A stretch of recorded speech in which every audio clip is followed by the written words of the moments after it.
tenemos como tema de la primera ponencia la gestión integrada del recurso hídrico a cargo del máster Fabio Herrera Ocampo. Lo dejo entonces con el máster Fabio Herrera.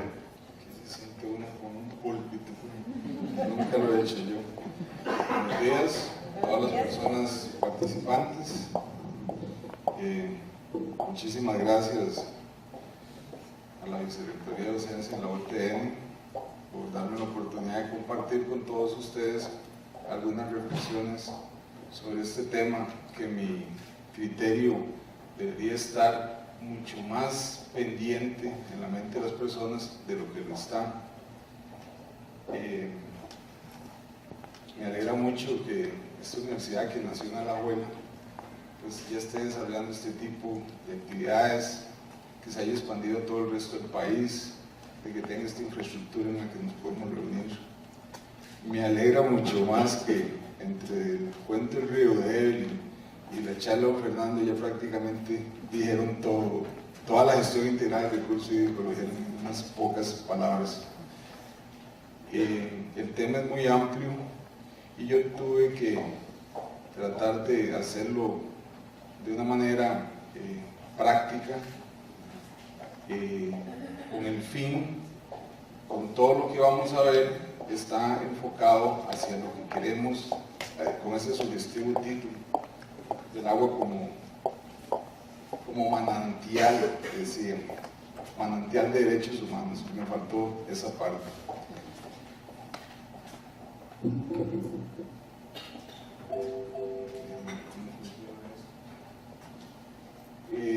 Hoy vamos a tener un diálogo, que yo prefiero que sea un diálogo. En ese sentido, no es una ponencia ni nada por el estilo, sino es un tema como para encuadrar el tema en general. Tiene 3 secciones.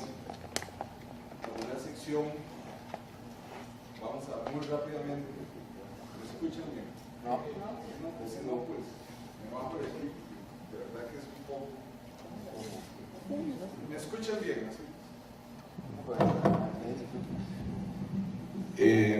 Costa Rica está enganchada con todo lo que pasa en el mundo, en este tema y en todo. Entonces vamos a hacer una muy rápida revisión de cuáles son las megatendencias hasta el 2030 en el mundo, que van a ver que se relacionan mucho con el agua. La segunda sección, vamos a exponerle, yo no los voy a inundar con datos que los podemos encontrar en las fuentes de información, sino que lo que vamos a ver son metodologías y herramientas que ustedes van a tener para avanzar hacia este tema que queremos en el fondo, que es llegar al derecho constitucional garantizado por la Constitución del acceso al agua, y más que eso, al agua y al saneamiento, como ya está reconocido, como le dijo Juan Fernando anteriormente. Entonces es un marco de referencia en el que ustedes van, son puntos de referencia que no hace falta que ustedes los conozcan así, sino simplemente que de esto tenemos que hablar. Y si queremos pedir cuentas a algún tomador de decisión, ustedes saben sobre qué van a tener que preguntar.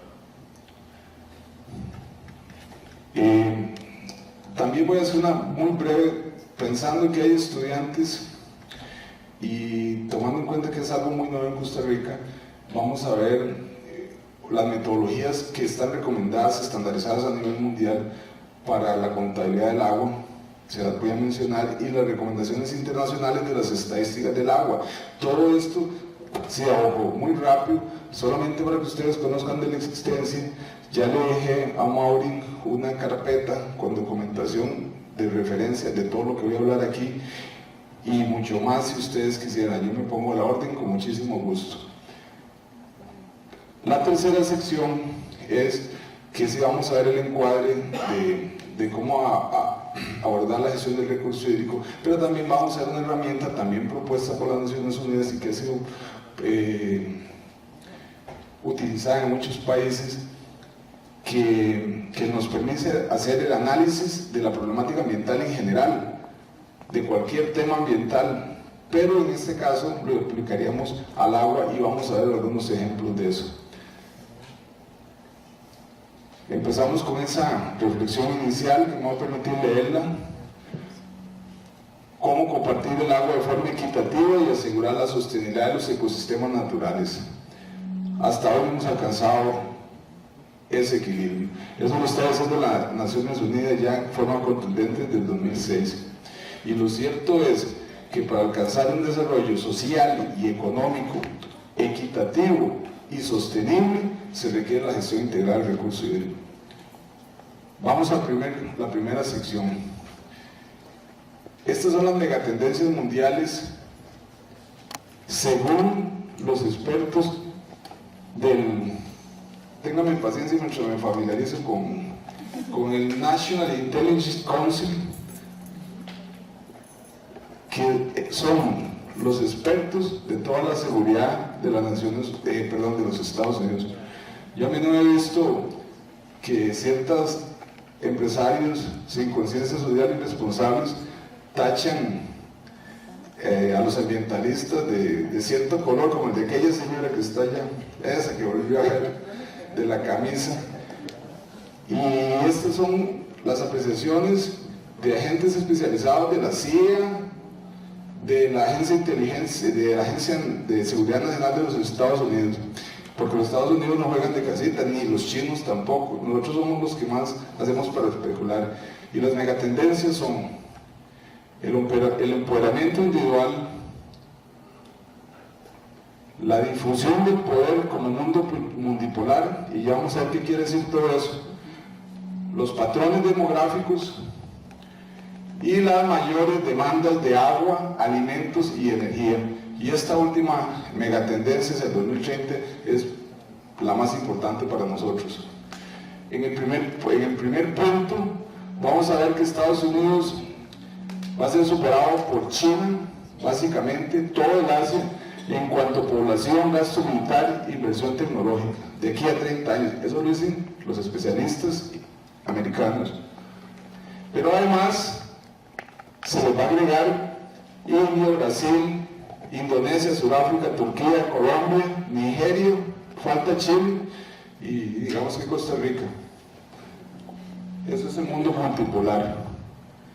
Entonces el poder sin duda será mucho más fragmentado y difuso, en donde las redes y coaliciones van a ser muy importantes.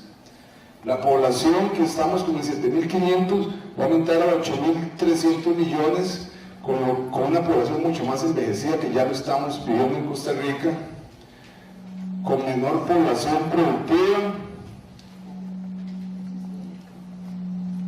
y problemas migratorios y de otro tipo. Esto es importante. La ampliación de la clase media a nivel mundial, que no es como la de aquí, la clase media. El mundo ha sido tan pobre que clase media es los que ganan casi $1 o más de $1, pero como ha ocurrido en China, que han venido surgiendo. Pero si ocurre estas cosas y se mantienen los hábitos de consumo, eso va a implicar que los alimentos se van a requerir un 35% más. El agua, la demanda de agua un 40% más. Y la energía un 50% más. Que deberá satisfacerse en un ambiente incierto de cambio climático. Que el agua entre en la demanda de alimentos con el riego o la lluvia natural, la energía con la hidroelectricidad, o sea que el agua tiene que ver con todo lo que va a implicar la megatendencia mundial. Entonces ya vemos como desde ya es previsible o los expertos, pero no hay que decirlo tan estrepitosamente, eso es algo conocido para todos. Ahora vamos para la segunda sección, que es el marco para evaluar las políticas sobre el agua.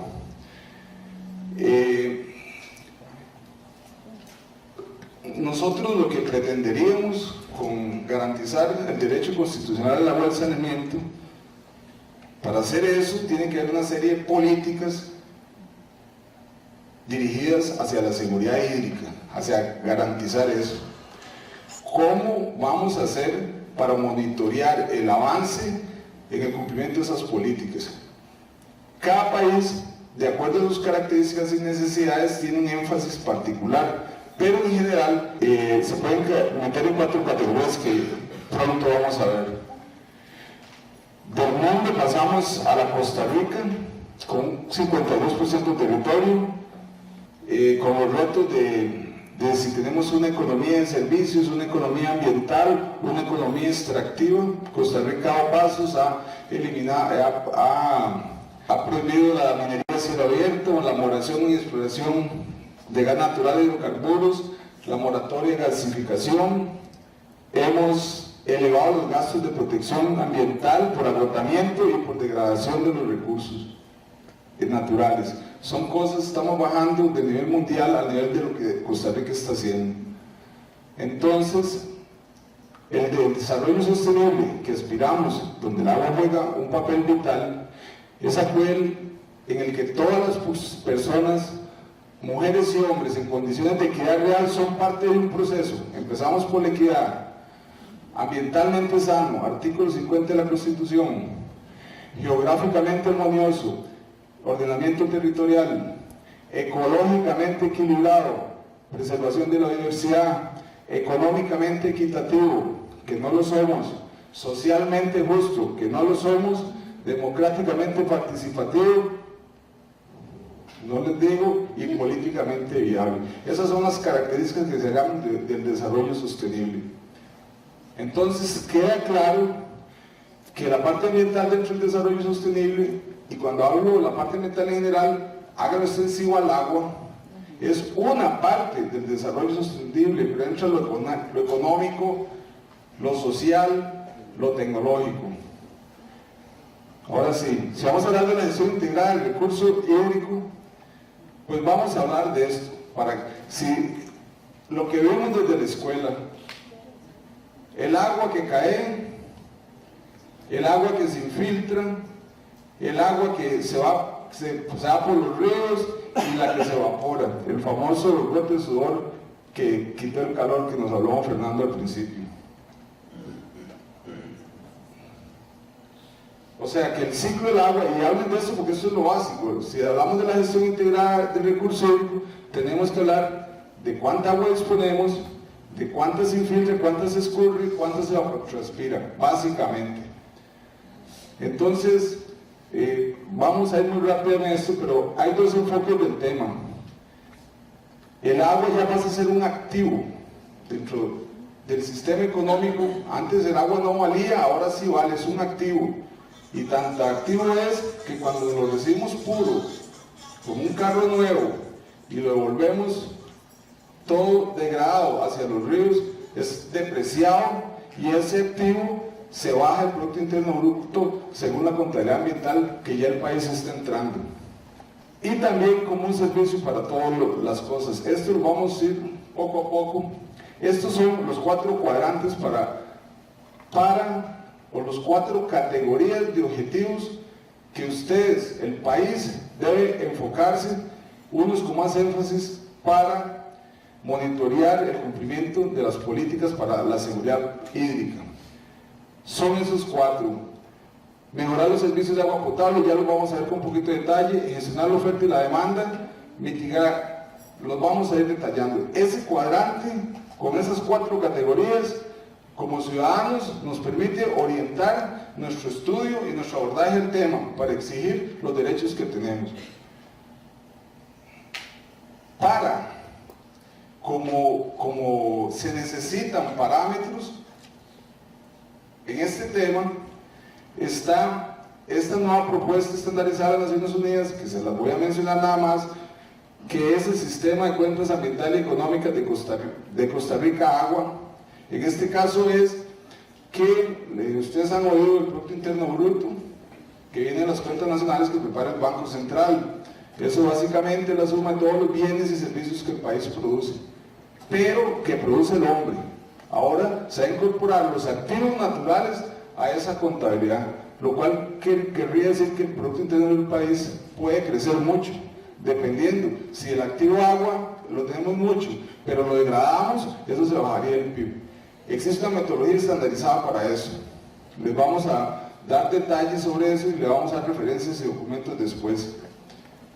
esa metodología para las cuentas del agua es coherente o consistente con las cuentas nacionales.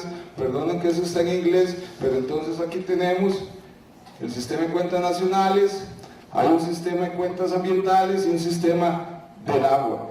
Esta metodología nos da clasificaciones, nos permite organizar los datos que necesitamos sobre el agua. Obviamente yo vengo del Instituto de Estadísticas, estoy especializado en las SC del agua y la charla va mucho, el diálogo que vamos a tener es sobre la necesidad del manejo de los datos del agua. Esta metodología, como les repito, está estandarizada. Y hay otra, las recomendaciones internacionales para estadísticas del agua, que son una lista de datos que se tienen que tener. Mientras que la otra es la metodología, cómo usar esos datos.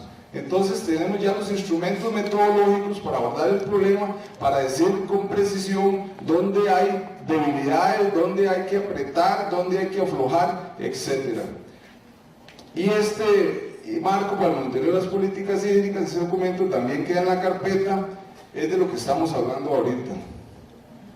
Entonces, en el primer cuadrante, para la gestión integral del recurso hídrico y dar seguimiento a las políticas, mejorar los servicios de agua potable y saneamiento. ¿Qué quiere decir eso en lenguaje sencillo?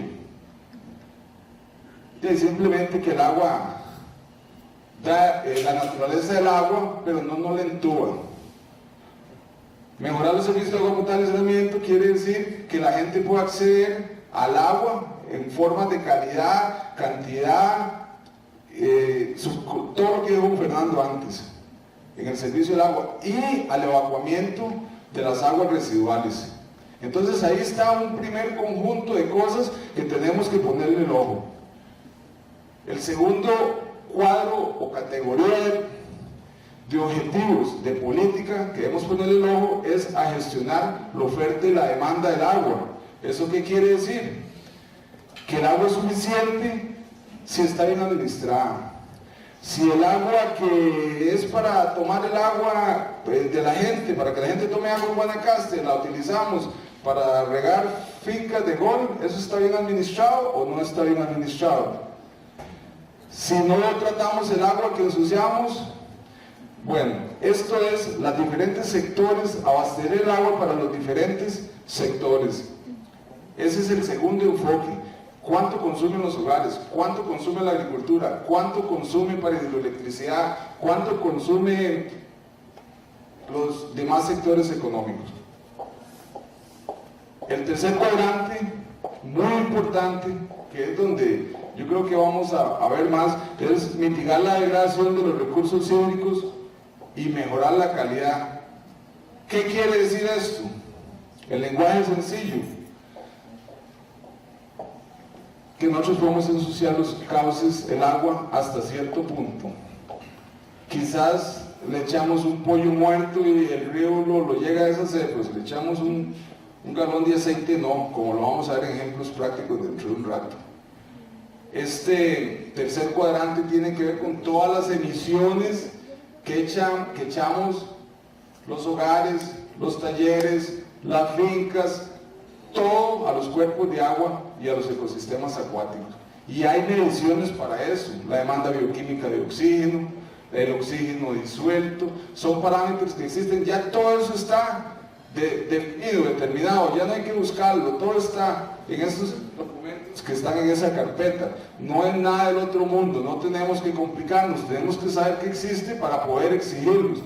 Y el último cuadrante, que es el que se está poniendo más de moda ahora, que es adaptarse a eventos hidrometeorológicos extremos. ¿Qué quiere decir eso en lenguaje sencillo? Que el agua, con las condiciones de cambio climático que hay ahora, puede ser o mucha que nos inunde o muy poca en las sequías. Lo estamos pasando en este momento. Lo han oído en el anuncio que acá rato sale en la televisión, estamos en una fase de Enos, del Niño. El Niño quiere decir que el Pacífico se seca, hay 2,5 millones de centroamericanos ya en hambre, ninguno en Costa Rica, por dicha, por el momento, mientras el Atlántico se inunda todo. El otro, la niña, es al revés, que se seca el Atlántico y más bien las lluvias van para el Pacífico.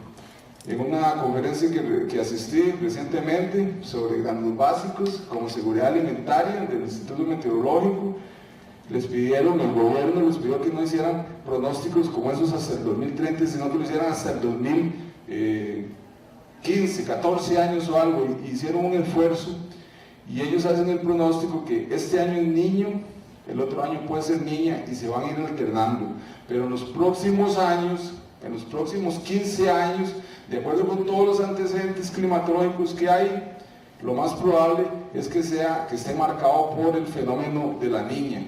O sea, que se va a secar San Carlos, se va a secar, no me entiendan literalmente, van a disminuir las precipitaciones en San Carlos y en el Pacífico van a aumentar. El Pacífico es donde está el arroz, donde está la caña, donde mucho el frijol, etc. Pero entonces, esos son los 4 cuadrantes en los que se puede enfocar el seguimiento de las políticas para la gestión integrada del recurso hídrico.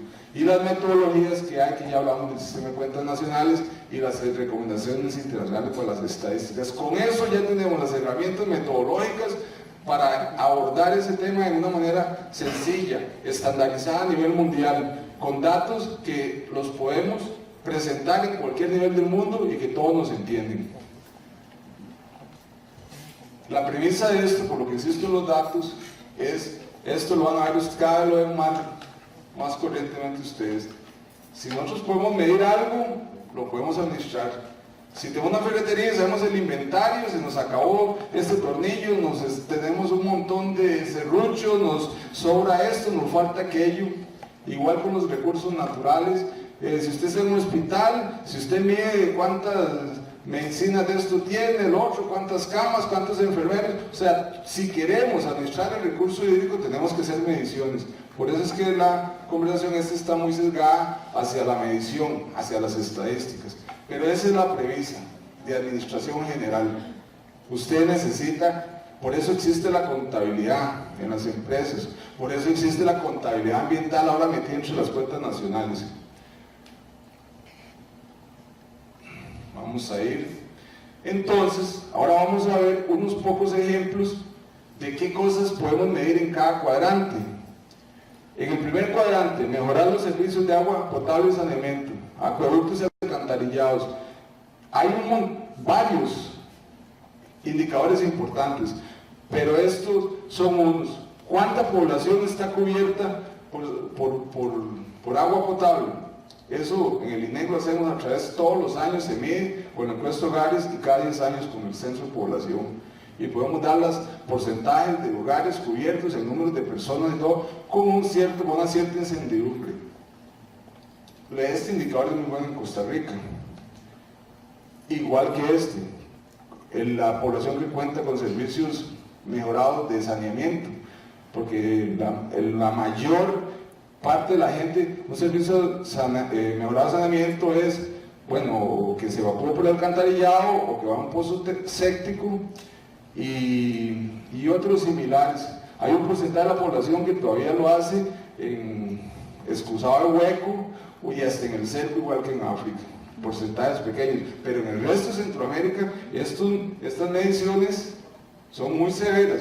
Por eso estos cuadrantes, estas categorías de indicadores para seguir estas políticas, para nosotros, digamos, estamos bien, pero también está cuánto cuesta esos acueductos, cuánto cuesta hacer la planta de tratamiento, que aquí tenemos un rezago, ya lo hemos hablado mucho con don Rolando, que cada vez nos vemos más en este tipo de foros, que la gente no está consciente que tiene que pagar la planta de tratamiento, no está consciente de lo que cuesta extraer el agua en la montaña, llevarla al tanque, hacer la red de distribución, distribuirla, cobrarla. Todos esos son costos y la gente tiene que entender que lo tenemos que pagar si queremos tener un servicio sostenible.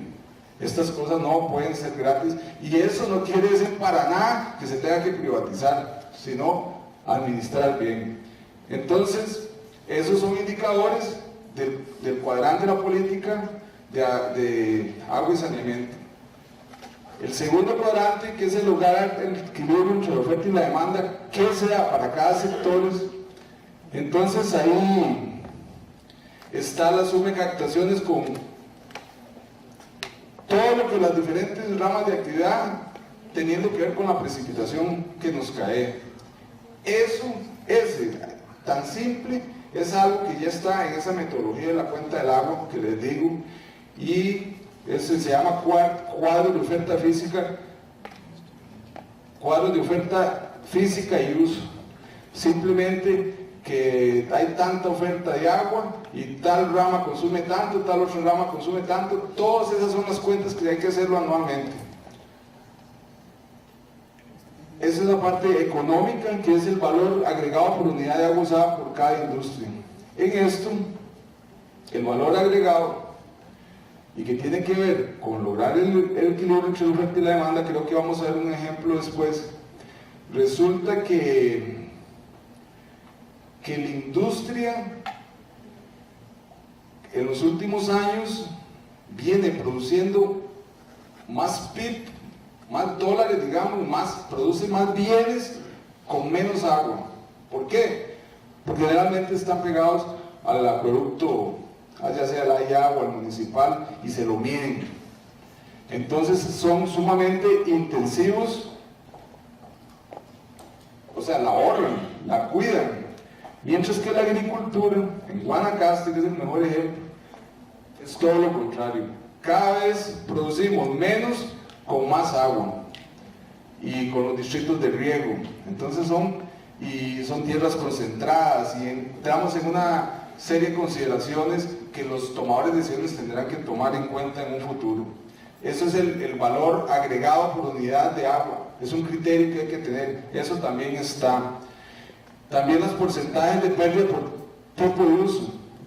Normalmente en todo Costa Rica, todos los operadores de agua, desde el agua que toman allá en la montaña a la que llega, de camino queda el 50%. Y el otro 50% entre las casas hay otra pérdida. Todo eso es pérdida de activo. Pero son indicadores sobre este cuadrante.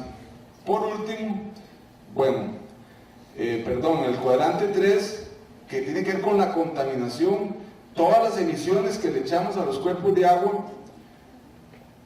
El indicador sería los caudales de retorno de aguas residuales tratadas y el caudal total de retorno al medio ambiente. Es que está muy puesto, yo lo puse como el nombre, pero ¿cuánta agua tratamos de la que tiramos a la alcantarilla? Así como en el primer cuadrante, de acuerdo al alcantarillado, estábamos bien, en este estamos requete mal. Solamente un 3% del agua que sale de los hogares, de las industrias, va a una planta de tratamiento. Como un 20% va a alcantarillas. Hay como un 15% que es descargado directamente. ¿Y cuál es la salvada? ¿Por qué Costa Rica no está peor de cómo deberíamos estar en cuanto a la contaminación de los cuerpos de agua? Por los fosos, por los tanques sépticos. El 70% de la población o más, en promedio nacional, tiene tanques sépticos, que son mini plantas de tratamiento. Sin embargo, vamos a hacer un ejemplo después, eso podría también permear hacia abajo y contaminar acuíferos. Entonces no hay, lo ideal, no sé si algunos de ustedes vieron, hay una medición de la Universidad de Yale, del EPI, llaman, que estábamos en cuarto lugar en sostenibilidad ambiental y de repente bajamos al 54 lugar en el mundo. Era porque primero no tomaban en cuenta las aguas residuales, el tratamiento de las aguas residuales, este cuadrante, y ahora sí lo tomaron en cuenta. Bajamos de cuartos en el mundo a 54 en el mundo, con variar la metodología de medición. Hay que ponerle atención y tiene su costo, y es necesario, si lo tenemos que pagar, que lo pagamos, pues no es posible que la naturaleza nos dé un bien puro y nosotros volvamos eche puro, mejor no digo la palabra, pero es como que una agencia de carros le presta a usted un carro nuevo y para que usted le dé una vuelta, lo pruebe y usted lo entregue todo chocado y todo casi inútil. Este DBO, demanda bioquímica de oxígeno, demanda química de oxígeno, eso lo hacen análisis de laboratorio. Dependiendo de esos valores, así es lo contaminada que está el agua. Y son valores altísimos en todo Costa Rica. Sigamos. Bueno, y lo que cuesta limpiar ese DBO, vamos a ver esto un poco más adelante. Las series de tiempo, las tenemos muy buenas en el Instituto Meteorológico por años. Reservas de aguas en distintos momentos, formación de capital para la gestión de recursos hídricos. Vea como adrede he metido como tercer indicador los costos. ¿Cuánto nos cuesta hacer una represa en Guanacaste para regar Santa Cruz y todo eso? ¿De dónde va a salir la plata? Sigamos. Ahora venimos con la tercera sección, que es una herramienta analítica. Ahí vemos los cuadrantes, eso eran para las políticas, para monitorear el cumplimiento de políticas de la gestión integral del recurso hídrico.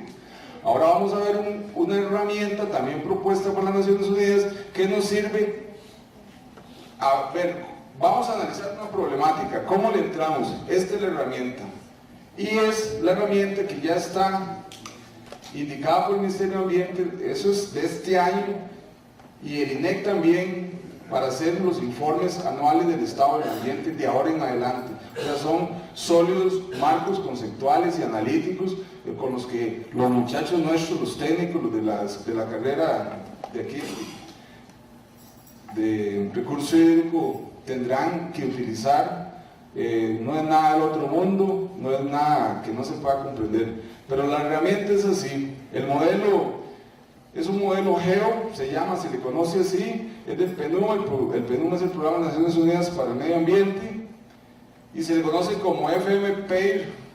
El FM son fuerzas motrices, que somos las que vimos en las tendencias mundiales, el crecimiento demográfico, el desarrollo económico, etc. La presión que hay sobre el agua, ¿qué hace presión sobre el agua? El estado en que tenemos el agua ahora, el impacto de nuestras actividades en el agua y las respuestas que estamos dando a las instituciones. O sea, es un poco lo que acabamos de ver en los cuadrantes, pero esto ya un poquito más aterrizado. Costa Rica está esperando entrar a la OCDE, está esperando entrar a la Alianza del Pacífico, entonces se le exigen una serie de mediciones estandarizadas que son como las que vimos anteriormente. Este modelo lo aplican en la Comunidad Europea. Entonces, lo que esa metodología permite es cómo las acciones humanas impactan sobre el medio ambiente, presionando los recursos naturales y afectando la calidad de vida de la gente y los ecosistemas. Y esto simplemente son 4 preguntas. La metodología consiste en 4 preguntas. ¿Qué está ocurriendo con el medio ambiente? ¿En qué estado está? ¿Por qué está ocurriendo? ¿Por qué está en ese estado? ¿Cuál es el impacto? ¿En cómo se manifiesta ese impacto? ¿Y qué estamos haciendo para resolverlo? Esas 4 preguntas se resumen en esta animación. Entonces, ¿qué es lo que queremos medir del medio ambiente? Estamos hablando del medio ambiente, no del agua, en general. El estado de la calidad del aire. Aquí hay un medidor de calidad del aire, que aquí en la UNA lo financia la OTN, es uno de los lugares de Alajuela y de los pocos que hay en el área metropolitana. Otros están en el Coyol, otros están en el centro de San José, otros en Cartago, y así monitoreamos la calidad del aire. La calidad de agua para el abastecimiento, ya sea si tiene patógenos o no tiene coliformes, no tiene coliformes, si tiene arsénico o no tiene arsénico. La cobertura forestal, de 52% vimos antes. Entonces es el estado. Aquí hay varios: aire, agua, bosque. Pero nosotros podemos, ¿cuál es el estado del agua? Eso lo vamos a ver dentro de un rato. Ahora, ¿por qué está sucediendo esto? Esa es la presión de los problemas ambientales, los tenemos por el crecimiento de la población, el consumo de agua, la producción de residuos sólidos, por poner ejemplos. ¿Cuál es el impacto de lo que estamos haciendo? Perdemos biodiversidad si no hay bosque, si el agua no es de buena calidad, hay enfermedades de origen hídrico, diarreas, etc. Si no estamos adaptados para las inundaciones, el cambio climático, ese es el impacto que sufrimos. Y por último, ¿qué respuestas estamos dando? Estado, impacto y respuesta. Así de simple, es un modelito que los muchachos lo pueden utilizar para hacer sus tesis, o los políticos lo pueden utilizar para abordar un tema que quisieran solucionar. Vamos a ver, esto se lo tomé prestado a Yamilet con don Rolando, que fue expositor en otro foro de ARECEP hace poco, se lo tomé prestado a Yamilet. Esto es la situación del estado del agua. Entonces, en esa herramienta analítica de presión, estado, respuesta, esto es como el estado. Tenemos abundancia de agua todavía, hay problemas de escasez, como en Guanacaste en este momento. Los acuíferos están infiltrando menos y se les está extrayendo más. Los acueductos comunales o asadas todavía no han entrado a la parte de tratamiento de las aguas. En los campos donde el agua se infiltra están amenazados. Hay pocos estudios y monitoreos geológicos y de calidad. En este punto, un colega de la empresa de servicios públicos de Heredia, que es muy buena, una vez hubo unos problemas de agua tremendos, hace unos años, creo que Fabio Molina era el que estaba a cargo, y tuvieron ellos, porque el problema era que el agua tuberías rotas y todos no sabían cómo detectarlo. Los de la empresa de servicios públicos con tecnología moderna vinieron a decir y arreglaron ese problema. Así ellos conocieron la fuente de la Chayotera, y ellos dicen que esa fuente de la Chayotera, que es la que abastece el acueducto municipal de Alajuela, que es una mina de agua. Pero vaya a ver ustedes si la municipalidad o el plan de ordenamiento o el regulador del cantón de Central de Alajuela dice cuáles las zonas donde se infiltra el agua para abastecer eso, cómo estamos cuidando la Chayotera, cómo está contaminado o no está contaminado, cuánto nos da, etc. La contaminación de aguas superficiales y subterráneas, que vamos a ver otros ejemplos, y el cambio climático, que es un tema que vino para quedarse. Este es el estado que más bien esto ya es como una presión. Veamos como el riego ya está consumiendo. Permítanme hacer una aclaración. Cuando nosotros usamos el agua, se suele usar del uso consultivo, que es, estas actividades son consultivas, o sea que consumen, y hay un uso no consultivo, como la generación de hidroelectricidad, que dice agarra el agua, la embalsa, la pasa por las turbinas y la deja pasar, como ocurre del Arenal para regar el distrito de riego en Bagaces. Estos datos son de la parte que se consume, sacando la hidroelectricidad, que es la que más agua utiliza, pero no la consume. Vean ustedes, el riego ya anda por el 48% y es el menos, en términos de producción, es el que menos produce. Quizás el turístico solo consume un 2%, pero en términos de PIB produce más. El agroindustrial 7%, agropecuario 9%, comercial ni dio la cantidad, y consumo humano 32%. En síntesis, ahí veo a aquellos que están tomando fotos, la presentación les va a quedar a disposición de todos ustedes en formato original. Se la pueden pedir a Maureen y con otra información. Yo sugeriría si pueden ponerla en la página web, que la vi muy bonita, la UTN, porque todo esto es producto de lo que el pueblo nos ha dado, lo que sea, entonces todo esto es de la gente, y esto es lo que queremos que ustedes sepan de estos asuntos. Vean que el consumo humano y el riego son los dos mayores sectores de presión sobre el agua. Sobre lo que les estaba hablando antes, 70% de la gente utiliza el tanque séptico. ¿Qué sería de los ríos nuestros si no tuviéramos los tanques sépticos? Porque todos los hogares, el agua toda va al tanque séptico. En eso, esos de la Universidad de Yale se equivocan. porque dicen que nosotros no tratamos el agua, y eso es mentira, porque todo eso son mini plantas de tratamiento, son tratamientos independientes. Lo que realmente va a los ríos es muchísimo menos. Pero ¿qué tal si todo esto llegara a los ríos? Bueno, ahí sí que no aguantaríamos ni vivir ni en el centro de la abuela, de Hediondez.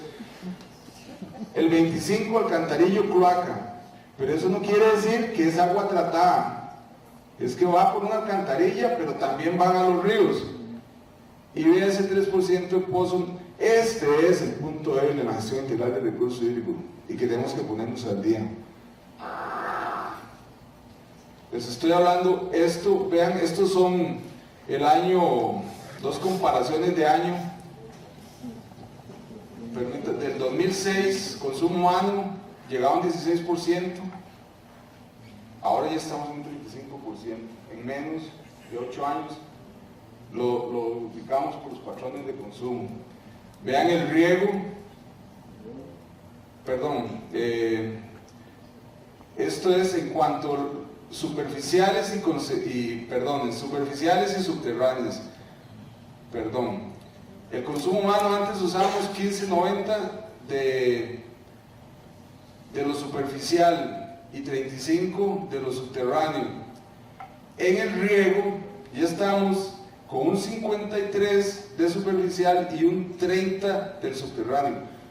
Palabra que yo no sabía, que ya se está sacando agua del subsuelo para regar. Vean la cantidad.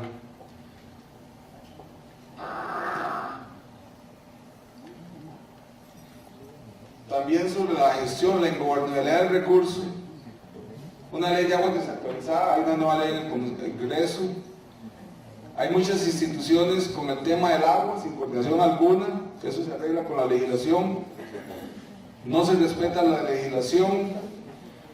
Los gobiernos locales, las municipalidades no planean el recurso. Poca planificación de inversión en infraestructura. Ese es el estado que estamos. Y muy importante, sectores productivos con intención de aprovechar al máximo la tierra y el agua. O sea, que no les importa lo que pase con el agua con tal de tener ganancias. Ahí vemos como el AIA cubre casi la mitad de la población, pero vean qué importante, los acueductos comunales y las municipalidades cubren otro tanto. Consumimos un 20.3% para todos los usos. O sea que el consumo de agua, del agua disponible que tenemos nosotros, es relativamente bajo, pero está siendo mal gestionado. ¿Cuál debe ser la política pública para esto? La palabra pública aquí es intersectorial. Tiene que haber, para el caudal ambiental, no es que podemos agarrar un arroyo, siempre hay que dejarle lo que necesitan los cangrejos, las olominas, lo que sea para ahí, pero también para la producción sin contaminación, utilizando técnicas de producción correctas. Esto es, vamos a pasar, eso es una figura de más o menos, imagínense que ese es el Puas, el Barba, o el Barba, y así es como donde se infiltran las aguas. Estos son los mantos acuíferos, ahí es donde se mete el agua para los mantos acuíferos. Estas son las zonas que hay que proteger y que no lo estamos haciendo, excepto la empresa de servicios públicos de Heredia, que metió la gestión, la tarifa hídrica, y con esa platita no compran estos potreros que están aquí donde se filtra el agua, sino que le pagan a los dueños para que los dejen quietos como bosque. ¿Por qué a la abuela no puede hacer eso? Para la chayotera. Bueno, un argumento sería que es poco popular porque tendríamos que pagarlo. Yo personalmente estaría dispuesto a pagarlo, o las asadas también. Este es, con un poquito de imaginación, ese sí es el Barba. Lo menciono porque ese es el acuífero que viene allá, nos abastece a nosotros. Aquí están los cafetales, aquí por ahí está la abuela. Ese es el agua, el Barba también. Y voy a un punto importante.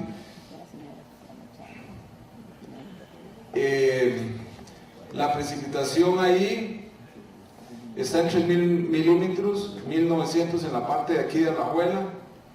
Y este es el punto que quiero que vean. El análisis, el último análisis que se hizo, el principal, del acuífero de Barba y Colima. Recargan o absorben apenas 9.720 litros y ya estamos consumiendo, extrayendo 9.870 litros, o sea, que estamos sacando más agua de la que es posible. Esto es por las urbanizaciones, el cementamiento, o sea, ya no, cada vez hay menos lugares donde hay. Entonces, ¿qué hay que hacer? ¿Cuál debería ser la política pública? Pues la gente lo dice, no se permiten más perforaciones hasta que se instalen medidores de caudal. Es que aquí eso está a la libre. Estos son unos casos, vamos a hablar de impactos y ya casi terminamos con esto. Todos son casos reales. Hablando de tanques sépticos, resulta pues de que el uso masivo de tanques sépticos infiltra agua hacia abajo con nitrógeno, con nitratos que son buenos, son tolerables para la salud hasta cierto punto, pero ya el uso masivo de tanques sépticos está poniendo en riesgo la calidad de las aguas subterráneas. No las está contaminando, sino que ya están en riesgo. Esto lo que quiere decir es que vamos a tener que pasar a hacer plantas de tratamiento de verdad. Y esto es interesante porque los tanques sépticos permitió colocar el agua tratada en algún lugar, esa política pública, pero ahora está amenazando aguas subterráneas. ¿Cuál es la respuesta? Entonces ya ustedes saben, nos vamos al cuadrante tercero, donde se habla de la calidad del agua, de las políticas públicas. La ley de aguas pide 100 metros de protección para donde están las fuentes de agua de uso comunal. Esta protección se debe desarrollar más si es cuesta arriba. Y esta es la noticia. Vean, del 2009. Contaminación de nacientes con tóxicos de la piña. El Tribunal Ambiental lo denunció, pero Del Monte, que es apeló la resolución. Se aumentó la descarga de productos tóxicos, del bromacil, que en Europa lo tienen prohibido, el tiranifón, etcétera, que son tóxicos para el ambiente. Algas, seres humanos, se explicó, eso fue en el 2009. Continúa la noticia, esos químicos se relacionan con cáncer, tiroides, hígado y riñón. Eso es una noticia de la Extra. Y esto es lo que me hace gracia a mí. Dijeron que puede permanecer en el suelo hasta 7 meses antes de degradarse. Todavía está el Cairo recibiendo cisternas de agua porque todavía tiene niveles de bromacil y todo eso. Una actividad, entonces, y es una actividad productiva y jodió literalmente eso. Y lo denunciaron. Sería interesante ver si pagó algo Del Monte, si ha pagado algo. Si le ha pagado algo, 9 al 14, son 5 años, lo que iba a ser 7 meses ya por 5 años y todavía está. Es más, tienen que ir a buscar otro lado donde coger el agua. Ahí el Cairo se llama, creo. Esto es lo que les está aumentando, el aumento de la contaminación por nitratos en la evaluación de pozos. ¿Qué tiene que ver? Ahora esto es otra cosa, la fertilización agrícola. Todos esos van para la laguna de Fraijanes y han visto todos esos aranes enormes donde se producen lechos y todo ese tipo. Eso es puro nitrógeno que se infiltra en los acuíferos. Y también se está detectando compuestos orgánicos volátiles, es lo que sacan los talleres. El agua de un taller, el aceite se tira ahí. ¿Cómo quieren que el agua, que la naturaleza degrade un aceite?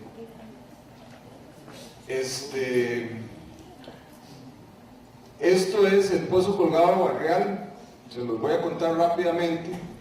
De la caja sacaba agua pura de ahí para sus suelos y para eso. Y cuando encontraron un olor a benceno, a diésel, a los 200 metros había una bomba, el tanque de la bomba se había roto, había contaminado ese acuífero y costó millones. Tuvieron que venir unos especialistas brasileños a sacar toda la gasolina esa para que siguiera sirviendo. Ok, vamos a... Nosotros consumimos en promedio cada uno 200 litros de agua. Eso es un estallón de agua cada uno de nosotros por día. ¿En qué lo consumimos? en el baño 50 litros, en la cocina 30 litros, en la ducha 50, en la lavadora 40, en otros.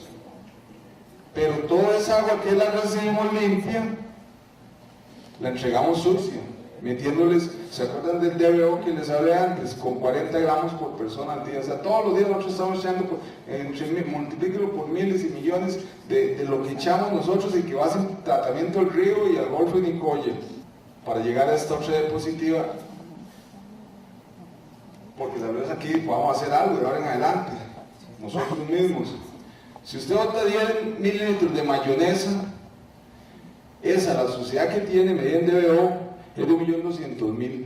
Se necesitan 2.400 litros para poder recuperar. Cuando va al río, habría que echar 2.400 litros para recuperar el nivel aceptable para el río natural.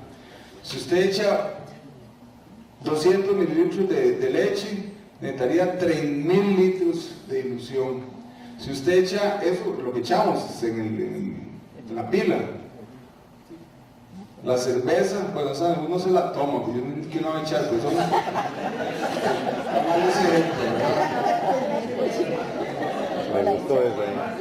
bueno, digamos que este es ilustrativo, pero como tiene lúpulo y tiene todo eso, se necesita oxígeno para degradarse. Vean ustedes el aceite usado. Esto, cada uno de esos son tinas de baño de 300 litros. 300 litros es estañón y medio. Entonces vean los estañones que se ocupan para limpiar 10 mililitros de mayonesa, esto y la del aceite usado. Si ustedes no creen esto, échenle una sola gota de aceite a una botellita de agua de las que se compran y se toman. Y todo eso está ocurriendo por miles en este momento. Y no hay plantas de tratamiento para esto. Lo ideal es que no llegara. ¿Qué respuestas estamos dando? Ahí no se ve bien, pero ya San José, aquí está la Carpio, aquí está, esta es la pista, este es el Tajo ese que se ve ahí aquí está, ¿dónde está? Por aquí está el Limbo, digo, el Ilvina. Ese era ese terreno, lo agarraron y ya están haciendo esa planta de tratamiento para San José, pero para la abuela están, creo, reuniendo unos muchachos a sacar una tesis para ver si con una finca que ya está comprada ahí en Villa Bonita. Eso es la planta de tratamiento. Esto se va a producir, es tan contaminada el agua que viene que hasta produce metano que sirve como para producir electricidad de la misma planta. Eso ya ustedes lo pueden ir a ver. Esto es la concentración de DBO con que llega, y la planta la baja un 40%, pero no es suficiente. La cantidad de sólidos disueltos, la planta la va a bajar apenas un 50% en la primera etapa. O sea, eso es un buen tratamiento, pero no va a servir porque ellos lo devuelven al mismo río Virilla. Lo que ellos limpian, este poquito que limpian, que no está bajo la norma, pero después vienen San Joaquín, a la Heredia, a la Juela, Grecia, todos sin plantas de tratamiento. O sea que lo que San José está haciendo con limpiar sus aguas y echando al río, entonces esto es una política pública de toda la cuenca que tenemos que trabajar esto, el tratamiento, el cuadrante peor. La segunda etapa es el tratamiento primario, lo airean, lo baten, les solidifican los sólidos, lo bajan, lo sacan como abono. La segunda etapa sí, el DBO baja 90 y los sólidos bajan 99, esto sí está, pero esa no está todavía contemplada. Así es que son respuestas a medias. Esta es la ampliación, esa es la ampliación de la segunda etapa que les estoy hablando.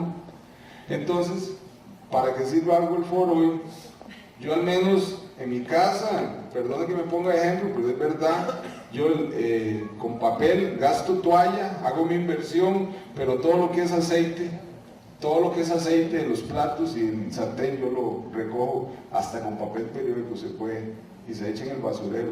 Entonces ese aceite, que es el peor de todo el aceite que va a los ríos, ya no se va al agua, se va que es diferente. No tirar aceite usado en el alcantarillado, tubería o en la tubería. Es una sola cosa que podríamos hacer.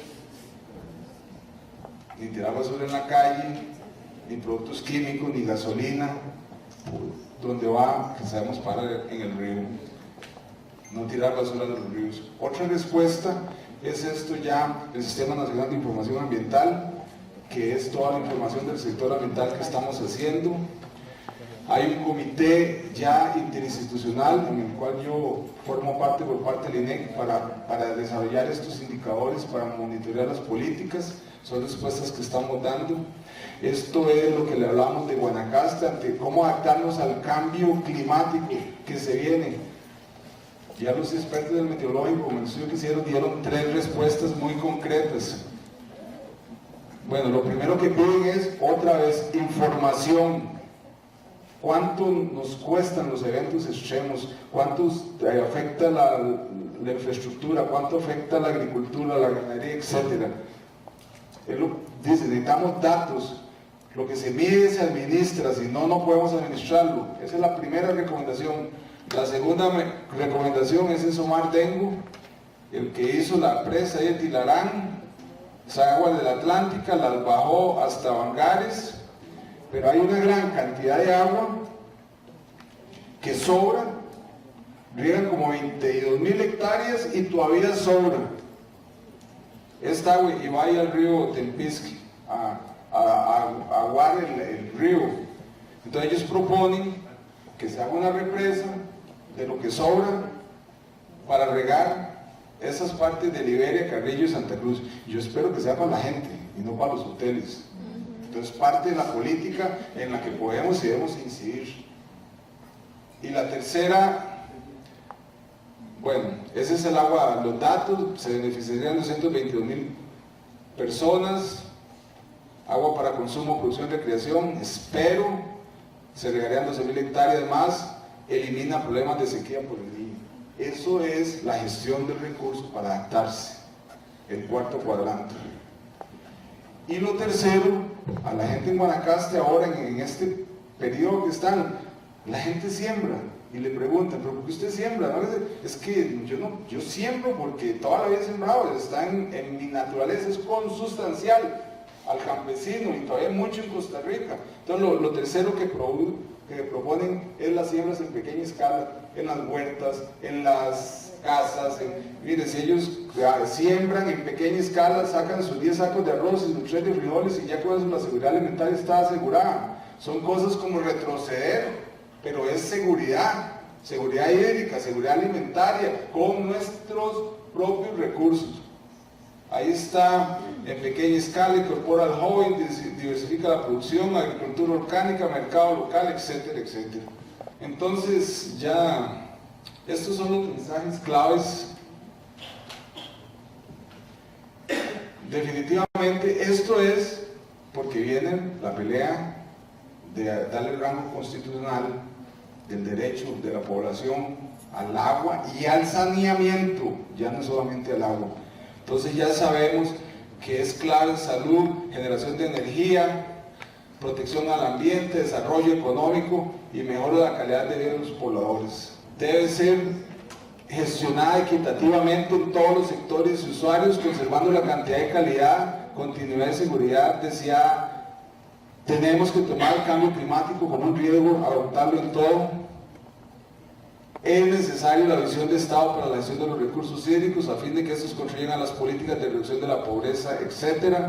Y ya finalmente un plan de gestión integral de los recursos hídricos, una herramienta que permite alcanzar esa visión de Estado porque promueve la organización del sector que está desorganizado, evalúa las diferentes inversiones según los sectores en que esté y permite integrar el trabajo de las diferentes instituciones usuarias.